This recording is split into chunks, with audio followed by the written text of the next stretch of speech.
पुरुषार्थ गीता श्रीमद् भगवत गीता अथ सप्तदशो अध्याय। अध्याय 16 के अंत में योगेश्वर श्री कृष्ण ने स्पष्ट कहा कि काम, क्रोध और लोभ के त्यागने पर ही कर्म आरंभ होता है, जिसे मैंने बार बार कहा है। जिस नियत कर्म को बिना किए न सुख, न सिद्धि और न परम गति ही मिलती है। इसलिए अब तुम्हारे लिए कर्तव्य और अकर्तव्य की व्यवस्था में कि क्या करूं क्या न करूं, इसके संबंध में शास्त्र ही प्रमाण है, कोई अन्य शास्त्र नहीं, बल्कि इति गुह्यतमं शास्त्रमिदम्। गीता स्वयं शास्त्र है। अन्य शास्त्र भी हैं, किंतु यहां इसी गीता शास्त्र पर दृष्टि रखें, दूसरा न ढूंढने लगे। दूसरी जगह ढूंढेंगे तो ये क्रमबद्धता नहीं मिलेगी, अतः भटक जाएंगे। इस पर अर्जुन ने प्रश्न किया। अर्जुन उवाच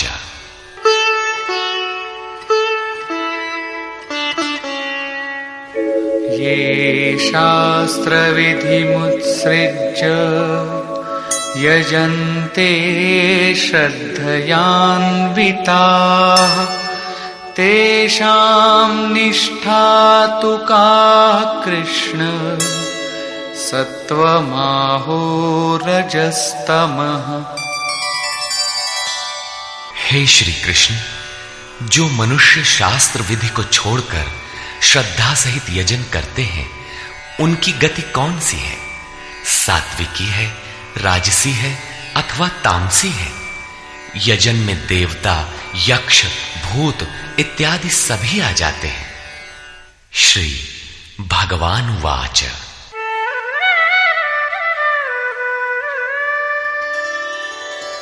त्रिविधा भवति श्रद्धा देहिनां सा स्वभावजा सात्विकी राजसी चैव तामसी चेति तां शृणु। अध्याय 2 में योगेश्वर ने बताया था कि अर्जुन, इस योग में निर्धारित क्रिया एक ही है। अविवेकियों की बुद्धि अनंत शाखाओं वाली होती है, इसलिए वे अनंत क्रियाओं का विस्तार कर लेते हैं। दिखावटी शोभा युक्त वाणी में उसे व्यक्त भी करते हैं। उनकी वाणी की छाप जिनके चित्त पर पड़ती है अर्जुन, उनकी भी बुद्धि नष्ट हो जाती है, न कि कुछ पाते हैं। ठीक इसी की पुनरावृत्ति यहां पर भी है कि जो शास्त्र विधि मुत्सृज्य, शास्त्र विधि को त्याग कर भजते हैं, उनकी श्रद्धा भी 3 प्रकार की होती है।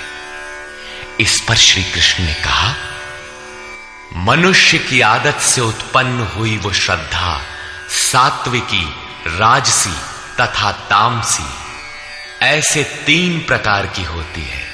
उसे तुम मुझसे सुन। मनुष्य के हृदय में यह श्रद्धा अविरल है।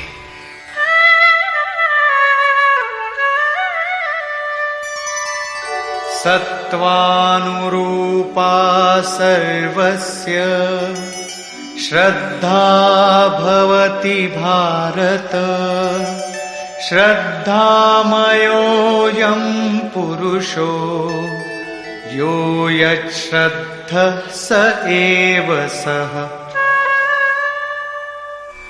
हे भारत, सभी मनुष्यों की श्रद्धा उनके चित्त की वृत्तियों के अनुरूप होती है। ये पुरुष श्रद्धामय है, इसलिए जो पुरुष जैसी श्रद्धा वाला है वो स्वयं भी वही है। प्रायः लोग पूछते हैं, मैं कौन हूं? कोई कहता है मैं तो आत्मा हूं, किंतु नहीं। यहां योगेश्वर श्री कृष्ण कहते हैं कि जैसी श्रद्धा, जैसी वृत्ति, वैसा पुरुष। गीता योग दर्शन है। महर्षि पतंजलि भी योगी थे। उनका योग दर्शन है। योग है क्या? उन्होंने बताया, योगश्चित्त वृत्ति निरोधा, चित्त की वृत्तियों का सर्वथा रुक जाना योग है। किसी ने परिश्रम करके रोक ही लिया तो लाभ क्या है? तदा दृष्टुः स्वरूपे वस्थानम, उस समय ये दृष्टा जीवात्मा अपने ही शाश्वत स्वरूप में स्थित हो जाता है।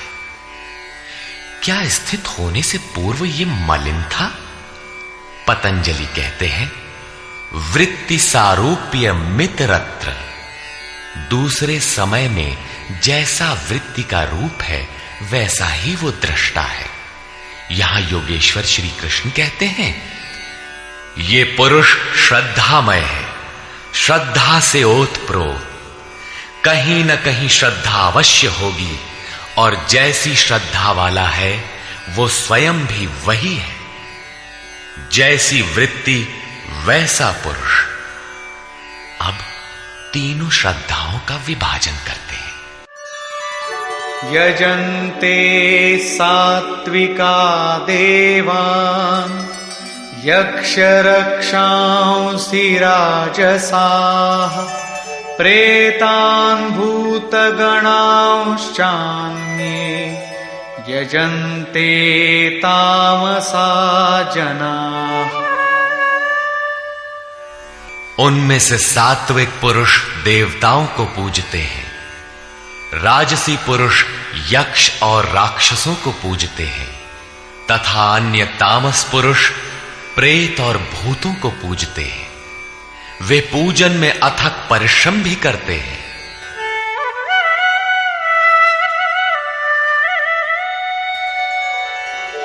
अशास्त्र विहितं घोरं तप्यन्ते ये तपोजनाः दम्भाहंकार संयुक्ताः कामरागबलान्विताः। वे मनुष्य शास्त्र विधि से रहित घोर कल्पित अर्थात कल्पित क्रियाएं रचकर तप तपते हैं। दंभ और अहंकार से युक्त, कामना और आसक्ति के बल से बंधे हुए, कर्षयन्तः शरीरस्थं भूतग्राममचेतसः मां चैवान्तः शरीरस्थं तान् विद्यासुरनिश्चयान्। वे शरीर रूप में स्थित भूत समुदाय को और अंतःकरण में स्थित मुझ अंतर्यामी को भी कृश करने वाले हैं, अर्थात दुर्बल करने वाले हैं।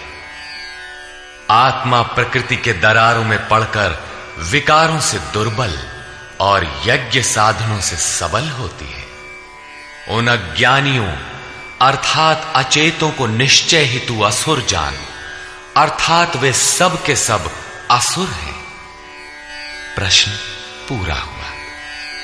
शास्त्र विधि को त्याग कर भजने वाले सात्विक पुरुष देवताओं को, राजसी पुरुष यक्ष राक्षसों को और तामसी पुरुष भूत प्रेतों को पूजते हैं।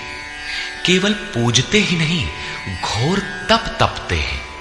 किंतु अर्जुन, शरीर रूप से भूतों को और अंतर्यामी रूप से स्थित मुझ परमात्मा को दुर्बल करने वाले हैं, मुझसे दूरी पैदा करते हैं, न कि भजते हैं। उनको तू असुर जान, अर्थात देवताओं को पूजने वाले भी असुर ही हैं। इससे अधिक कोई क्या कहेगा? अतः जिसके ये सभी अंश मात्र हैं, उन मूल एक परमात्मा का भजन करें।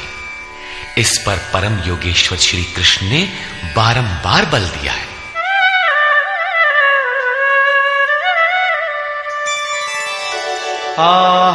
आहारस्त्वपि सर्वस्य त्रिविधो भवति प्रियः यज्ञस्तपस्तथा दानम् तेषां भेदमिमं शृणु।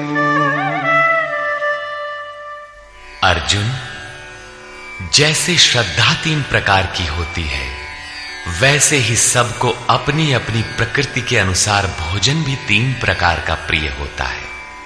और वैसे ही यज्ञ, तप और दान भी 3-3 प्रकार के होते हैं। उनके भेद को तू मुझसे सुन। पहले प्रस्तुत है आहार। आयु सत्व बलारोग्य सुख प्रीति विवर्धना रस्या स्निग्धा स्थिरा हृद्या आहारा सात्विक प्रिया। आयु, बुद्धि, बल, आरोग्य, सुख और प्रीति को बढ़ाने वाले, रस युक्त चिकने और स्थिर रहने वाले तथा स्वभाव से ही हृदय को प्रिय लगने वाले भोज्य पदार्थ सात्विक पुरुष को प्रिय होते हैं। योगेश्वर श्री कृष्ण के अनुसार स्वभाव से हृदय को प्रिय लगने वाला, बल, आरोग्य, बुद्धि और आयु बढ़ाने वाला भोज्य पदार्थ ही सात्विक है। जो भोज्य पदार्थ सात्विक है, वही सात्विक मनुष्य को प्रिय होता है। कट्वं ललवणात्युष्ण तीक्ष्ण रूक्ष विदाहिनः आहारा राजसस्येष्टा दुःख शोकामय प्रदाः। कड़वे, खट्टे, अधिक नमकीन, अत्यंत गर्म, तीखे, रूखे, दाहकारक और दुख, चिंता तथा रोगों को उत्पन्न करने वाले आहार राजस पुरुष को प्रिय होते हैं।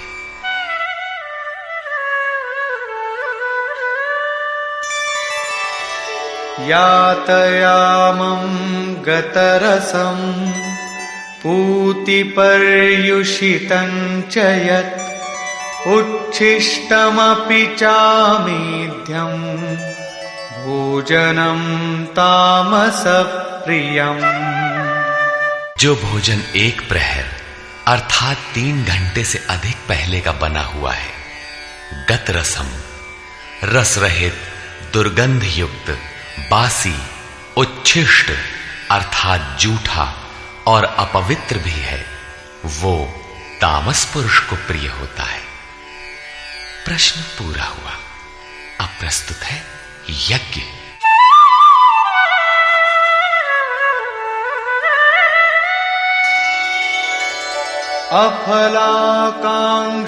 अफलाकांक्षिभिर्यज्ञो विधिदृष्टो य ईज्यते यष्टव्यमेवेति मनः समाधाय स सात्विकः। जो यज्ञ विधि दृष्ट शास्त्र विधि से निर्धारित किया गया है, जैसा पीछे अध्याय 3 में यज्ञ का नाम लिया, अध्याय 4 में यज्ञ का स्वरूप बताया कि बहुत से योगी प्राण को अपान में, अपान को प्राण में हवन करते हैं। प्राण अपान की गति निरोध कर प्राणों की गति स्थिर कर लेते हैं, संयमाग्नि में हवन करते हैं। इस प्रकार यज्ञ के 14 सोपान बताए, जो सब के सब ब्रह्म तक की दूरी तय करा देने वाली एक ही क्रिया की ऊंची नीची अवस्थाएं हैं।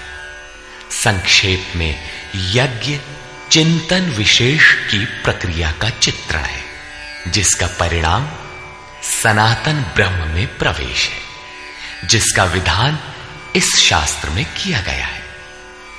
उसी शास्त्र विधान पर पुनः बल देते हैं कि अर्जुन, शास्त्र विधि से नियत किए हुए जिसे करना ही कर्तव्य है तथा जो मन का निरोध करने वाला है, जो फल को न चाहने वाले पुरुषों द्वारा किया जाता है, वो यज्ञ सात्विक है।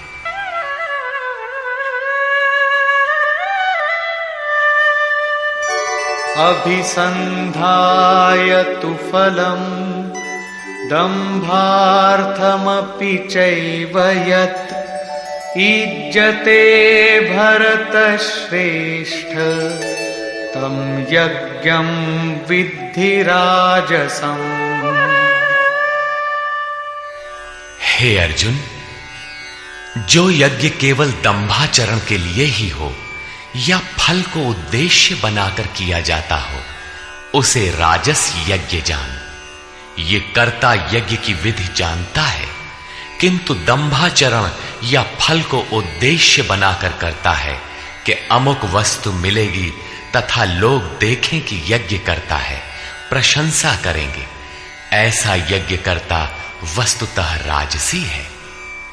अब तामस यज्ञ का स्वरूप बताते हैं।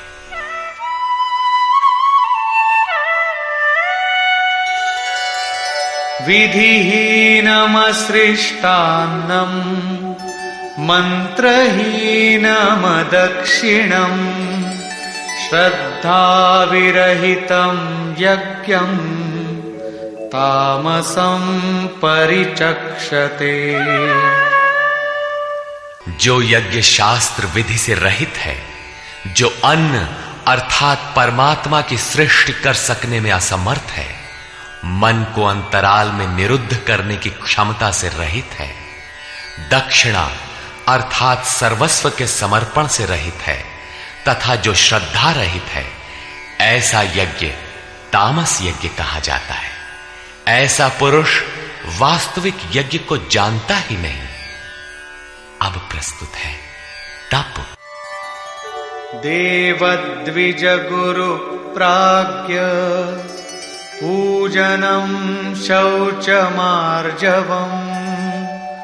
ब्रह्मचर्यमहिंसा च शारीरं तप उच्यते।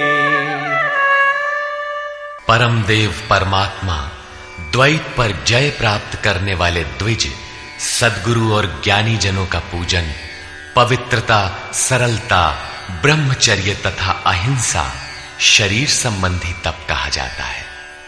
शरीर सदैव वासनाओं की ओर बहकता है, इसे अंतःकरण की उपर्युक्त वृत्तियों के अनुरूप तपाना शारीरिक तप है।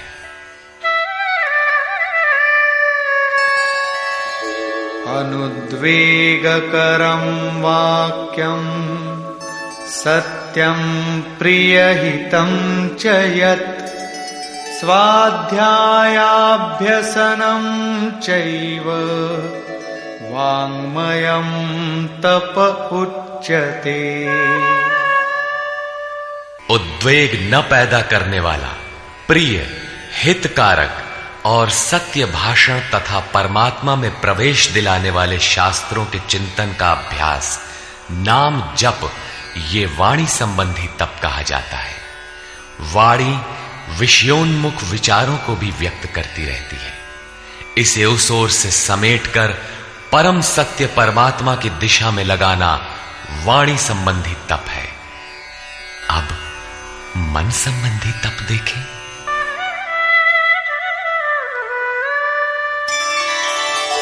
मनः प्रसादः सौम्यत्वम् मौनमात्मविनिग्रहः भावसंशुद्धिरित्येतत् तपो मानसमुच्यते।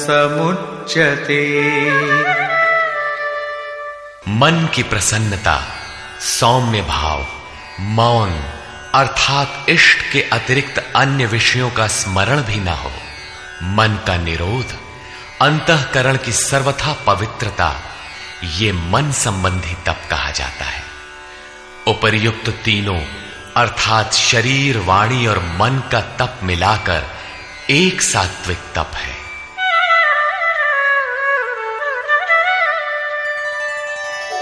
श्रद्धया परया तप्तं तपस्तत्त्रिविधं नरैः अफलाकांक्षिभिर्युक्तैः सात्विकं परिचक्षते।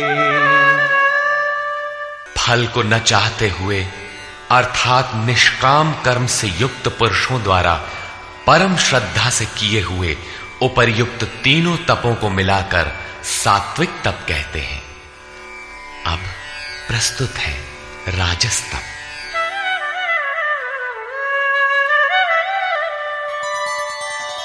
सत्कारमान पूजार्थं तपोदम्भेन चैव यत् क्रियते तदिह प्रोक्तम् राजसं चलमध्रुवम्। जो तप सत्कार, मान और पूजा के लिए अथवा केवल पाखंड से ही किया जाता है, वो अनिश्चित एवं चंचल फल वाला तप राजस कहा गया है। मूढ़ग्राहेणात्मनो यत् पीडया क्रियते तपः परस्योत्सादनार्थं वा तत्तामसमुदाहृतम्। जो तप मूर्खता पूर्वक हठ से मन, वाणी और शरीर की पीड़ा सहित अथवा दूसरे का अनिष्ट करने के लिए बदले की भावना से किया जाता है, वो तप तामस कहा गया है। इस प्रकार सात्विक तप में शरीर, मन और वाणी को मात्र इष्ट के अनुरूप ढालना है।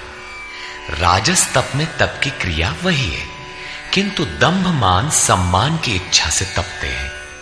प्रायः महात्मा लोग घर बार छोड़ने के बाद भी इस विकार के शिकार हो जाते हैं। और तीसरा तामसी तप अविधि पूर्वक होता है, दूसरों को पीड़ा पहुंचाने के दृष्टिकोण से होता है। अब प्रस्तुत है दान।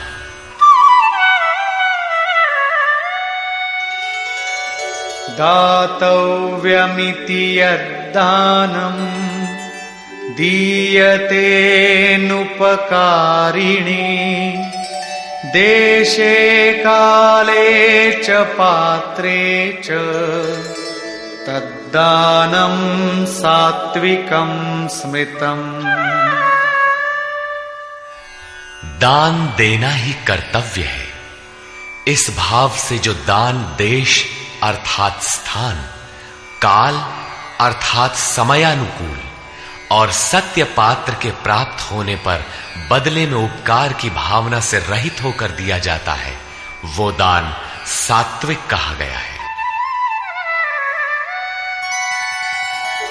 यत्तु प्रत्युपकारार्थं फलमुद्दिश्य वा पुनः दीयते च परिक्लिष्टं तद्दानं राजसं स्मृतम्। जो दान क्लेश पूर्वक अर्थात जो देते नहीं बनता लेकिन देना पड़ रहा है तथा प्रत्युपकार की भावना से ये करूंगा तो ये मिलेगा अथवा फल को उद्देश्य बनाकर फिर दिया जाता है, वो दान राजस कहा गया है। अदेश काले यद्दानम् अपात्रेभ्यश्च दीयते असत्कृतमवज्ञातं तत्तामसमुदाहृतम्। जो दान बिना सत्कार किए अथवा तिरस्कार पूर्वक झिड़क कर अयोग्य देश काल में अनाधिकारियों को दिया जाता है, वो दान तामस कहा गया है। पूज्य महाराज जी कहा करते थे, हो कुपात्र को दान देने से दाता नष्ट हो जाता है। ठीक इसी प्रकार श्री कृष्ण का कहना है कि दान देना ही कर्तव्य है। देश, काल और पात्र के प्राप्त होने पर बदले में उपकार न चाहने की भावना से उदारता के साथ दिया जाने वाला दान सात्विक है। कठिनाई से निकलने वाला, बदले में फल की भावना से दिया जाने वाला दान राजस है। और बिना सत्कार के झिड़कियों के साथ प्रतिकूल देश काल में कुपात्र को दिया जाने वाला दान तामस है, लेकिन है दान ही। किंतु जो देह, गेह इत्यादि सबके ममत्व को त्याग कर एकमात्र इष्ट पर ही निर्भर है, उसके लिए दान का विधान इससे और उन्नत है, और वो है सर्वस्व का समर्पण, संपूर्ण वासनाओं से हटकर मन का समर्पण। जैसा कि श्री कृष्ण ने कहा है, मय्येव मन आधत्स्व, अतः दान नितांत आवश्यक है। अब प्रस्तुत है ओम, तत् और सत का स्वरूप।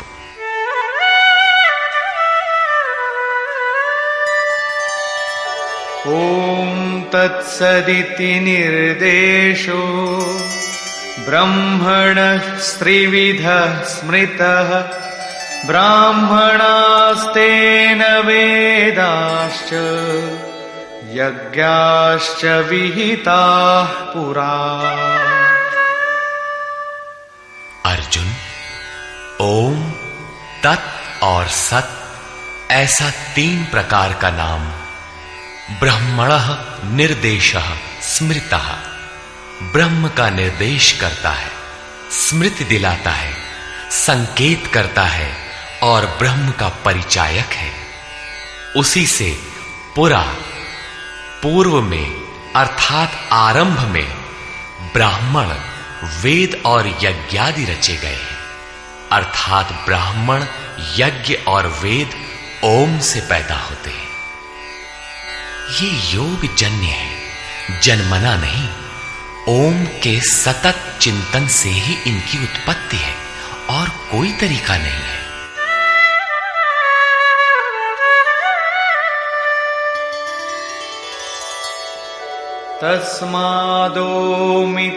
तस्मादोमित्युदाहृत्य यज्ञदान तपः क्रियाः प्रवर्तन्ते विधानोक्ता सततं ब्रह्मवादिनाम्। इसलिए ब्रह्म का कथन करने वाले पुरुषों की शास्त्र विधि से नियत की हुई यज्ञ, दान और तप क्रियाएं निरंतर ओम इस नाम को उच्चारण करके ही की जाती है, जिसमें उस ब्रह्म का स्मरण हो जाए। अब तत् शब्द का प्रयोग बताते हैं।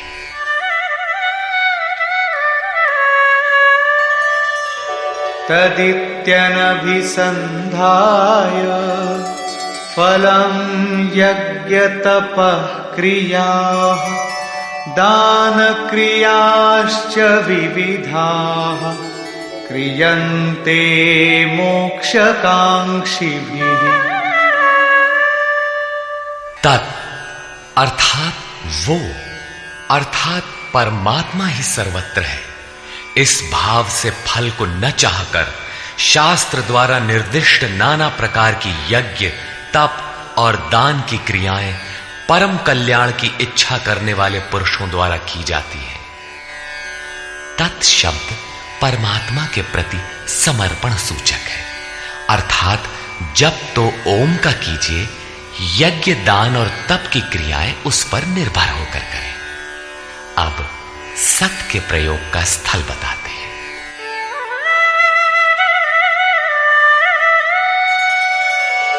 सद्भावे साधुभावे च सदित्येतत् प्रयुज्यते प्रशस्ते कर्मणि तथा सच्छब्दः पार्थयुज्यते। गीता के आरंभ में ही अर्जुन ने प्रश्न खड़ा किया था कि कुल धर्म ही शाश्वत है, सत्य है।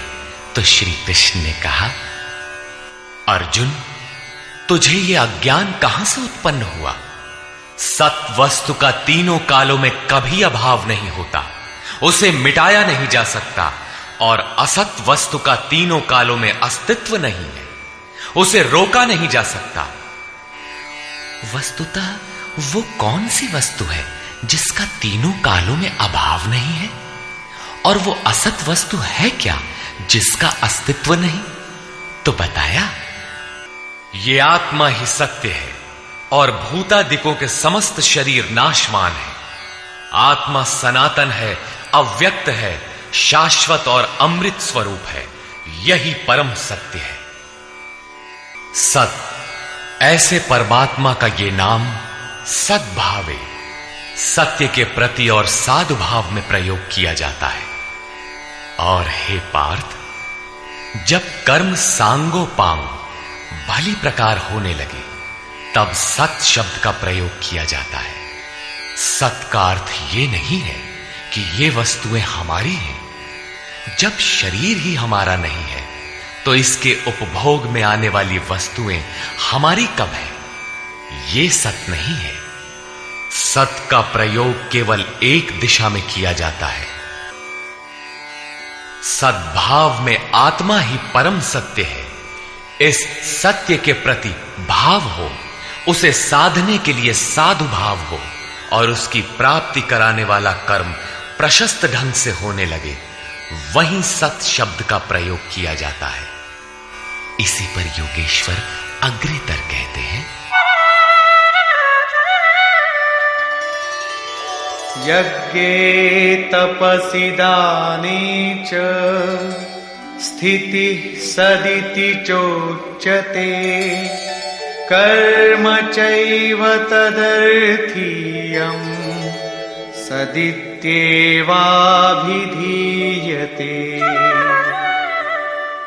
यज्ञ, तप और दान को करने में जो स्थिति मिलती है, वो भी सत्य है, ऐसा कहा जाता है। तदर्थीयम, उस परमात्मा की प्राप्ति के लिए किया हुआ कर्म ही सत्य है, ऐसा कहा जाता है। अर्थात उस परमात्मा की प्राप्ति वाला कर्म ही सत्य है। यज्ञ, दान, तप तो इस कर्म के पूरक है। अंत में निर्णय देते हुए कहते हैं कि इन सब के लिए श्रद्धा आवश्यक है।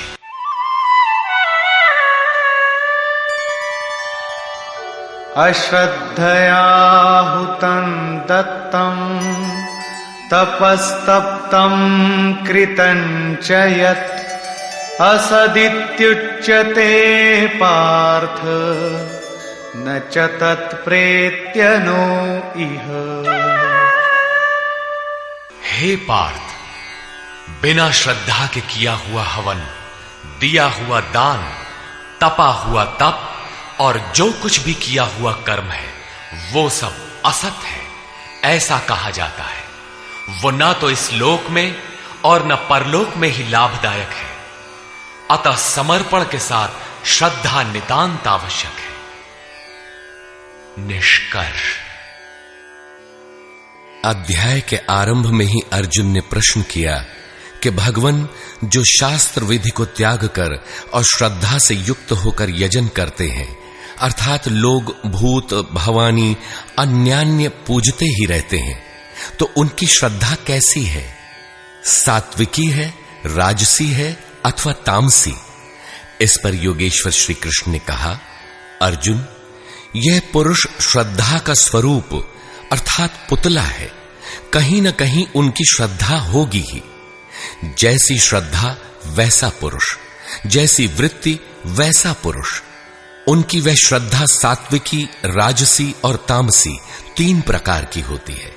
सात्विकी श्रद्धा वाले देवताओं को राजसी श्रद्धा वाले यक्ष अर्थात जो यश शौर्य प्रदान करें, राक्षसों अर्थात जो सुरक्षा दे सकें का पीछा करते हैं, और तामसी श्रद्धा वाले भूत प्रेतों को पूजते हैं। शास्त्र विधि से रहित इन पूजाओं द्वारा ये तीनों प्रकार के श्रद्धालु शरीर में स्थित भूत समुदाय अर्थात अपने संकल्पों और हृदय देश में स्थित मुझ अंतर्यामी को भी कृश करते हैं, न कि पूजते हैं। उन सबको निश्चय ही तू असुर जान, अर्थात भूत प्रेत यक्ष राक्षस तथा देवताओं को पूजने वाले असुर हैं। देवता प्रसंग को श्री कृष्ण ने यहां तीसरी बार उठाया है। पहले अध्याय 7 में उन्होंने कहा कि अर्जुन, कामनाओं ने जिनका ज्ञान हर लिया है, वही मूढ़ बुद्धि अन्य देवताओं को पूजा करते हैं। दूसरी बार अध्याय 9 में उसी प्रश्न को दोहराते हुए कहा, जो अन्यान्य देवताओं की पूजा करते हैं वे भी मुझे ही पूजते हैं, किंतु उनका वह पूजन अविधि पूर्वक अर्थात शास्त्र में निर्धारित विधि से भिन्न है, अतः वह नष्ट हो जाता है। यहां अध्याय 17 में उन्हें आसुरी स्वभाव वाला कहकर संबोधित किया। श्री कृष्ण के शब्दों में एक परमात्मा की ही पूजा का विधान है। तदनंतर योगेश्वर श्री कृष्ण ने 4 प्रश्न लिए। आहार, यज्ञ, तप और दान। आहार 3 प्रकार के होते हैं। सात्विक पुरुष को तो आरोग्य प्रदान करने वाले, स्वाभाविक प्रिय लगने वाले स्निग्ध आहार प्रिय होते हैं। राजस पुरुष को कड़वे, तीक्ष्ण, उष्ण, चटपटे, मसालेदार, रोगवर्धक आहार प्रिय होते हैं। तामस पुरुष को जूठा, बासी और अपवित्र आहार प्रिय होता है। शास्त्र विधि से निर्दिष्ट यज्ञ अर्थात जो आराधना की अंतः क्रियाएं हैं, जो मन का निरोध करता है, फलाकांक्षा से रहित, वह यज्ञ सात्विक है। दंभ प्रदर्शन तथा फल के लिए किए जाने वाला वही यज्ञ राजस है और शास्त्र विधि से रहित मंत्र, दान तथा बगैर श्रद्धा से किया हुआ यज्ञ तामस है। परम देव परमात्मा में प्रवेश दिलाने वाली सारी योग्यताएं जिनमें हैं, उन प्राज्ञ सद्गुरु की अर्चना, सेवा और अंतःकरण से अहिंसा, ब्रह्मचर्य और पवित्रता के अनुरूप शरीर को तपाना शरीर का तप है। सत्य, प्रिय और हितकर बोलना वाणी का तप है और मन को कर्म में प्रवृत्त रखना, इष्ट के अतिरिक्त विषयों के चिंतन में मन को मौन रखना मन संबंधी तप है। मन, वाणी और शरीर तीनों मिलाकर इस ओर तपाना सात्विक तप है। राजस तप में कामनाओं के साथ उसी को किया जाता है, जबकि तामस तप शास्त्र विधि से रहित स्वेच्छाचार है। कर्तव्य मानकर देश, काल और पात्र का विचार करके श्रद्धा पूर्वक दिया गया दान सात्विक है। किसी लाभ के लोभ में कठिनाई से दिया जाने वाला दान राजस है और झिड़क कर कुपात्र को दिया जाने वाला दान तामस है। ओम, तत् और सत का स्वरूप बताते हुए योगेश्वर श्री कृष्ण ने कहा कि ये नाम परमात्मा की स्मृति दिलाते हैं। शास्त्र विधि से निर्धारित तप, दान और यज्ञ आरंभ करने में ओम का प्रयोग होता है और पूर्ति में ही ओम पिंड छोड़ता है। तत् का अर्थ है वह परमात्मा, उसके प्रति समर्पित होकर ही वह कर्म होता है और जब कर्म धारावाही होने लगे तब सत का प्रयोग होता है। भजन ही सत है। सत के प्रतिभाव और साधु भाव में ही सत का प्रयोग किया जाता है। परमात्मा की प्राप्ति करा देने वाले कर्म, यज्ञ, दान और तप के परिणाम में भी सत का प्रयोग है और परमात्मा में प्रवेश दिला देने वाला कर्म निश्चय पूर्वक सत है। किंतु इन सब के साथ श्रद्धा आवश्यक है। श्रद्धा से रहित होकर किया हुआ कर्म, दिया हुआ दान, तपा हुआ तप न इस जन्म में लाभकारी है न अगले जन्मों में ही। अतः श्रद्धा अपरिहार्य है। संपूर्ण अध्याय में श्रद्धा पर प्रकाश डाला गया और अंत में ओम, तत् और सत की विशद व्याख्या प्रस्तुत की गई, जो गीता के श्लोकों में पहली बार आया है। अतः ओम तत्सदिति श्रीमद् भगवद गीता सूपनिषत्सु ब्रह्म विद्यायाम योग शास्त्रे श्री कृष्ण अर्जुन संवादे ओम तत्सत् श्रद्धात्रय विभाग योगो नाम सप्तदशो अध्याय।